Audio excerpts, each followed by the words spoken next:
आज का समाज और नई पीढ़ी के बच्चे धर्म के प्रति कम जागरूक हैं।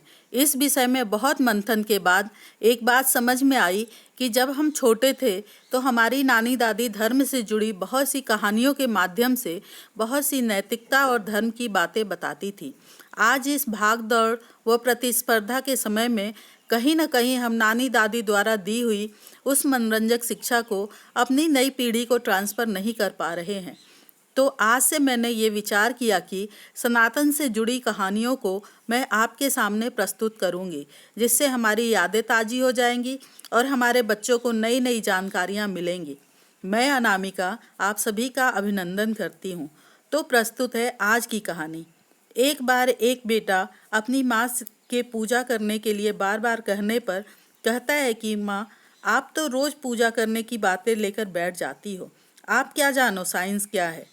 बच्चा कहता है, माँ, आप कभी चार्ल्स डार्विन का विकास का सिद्धांत पढ़ो, तब तुम्हें समझ आएगा। माँ बोली, बेटा, मैं जानती हूँ डार्विन के बारे में, पर उसने जो कही वो तो सनातन धर्म के लिए बहुत पुरानी खबर है। बेटा व्यंग्यपूर्वक मुस्कुराया। उसे लगा माँ तो सिर्फ धर्म की बातें सुनाने के लिए ऐसा कह रही है। माँ ने कहा, बेटा बस मेरी बात सुन लो, तुम्हें न समझ आए तो कोई बात नहीं। माँ ने कहा, क्या तुमने दशावतार के बारे में सुना है? बेटा बोला, नहीं सुना, पर सुनकर क्या करूँगा। माँ ने कहा, पहले सुन तो लो, फिर और कहना। माँ बोली, पहला अवतार मत्स्य यानी मछली का अवतार है। ऐसा इसलिए कि जीवन पानी से आरंभ हुआ, उसके बाद आगे बढ़ा।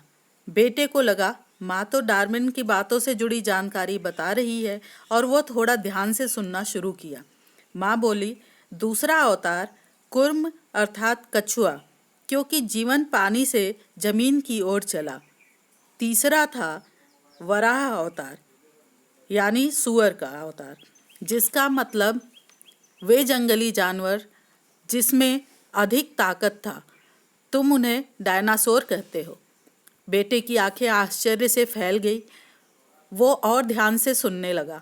माँ बोली, चौथा अवतार था नृसिंह अवतार, आधा मानव आधा पशु, जिसने दर्शाया जंगली जानवरों से बुद्धिमान जीवों का विकास।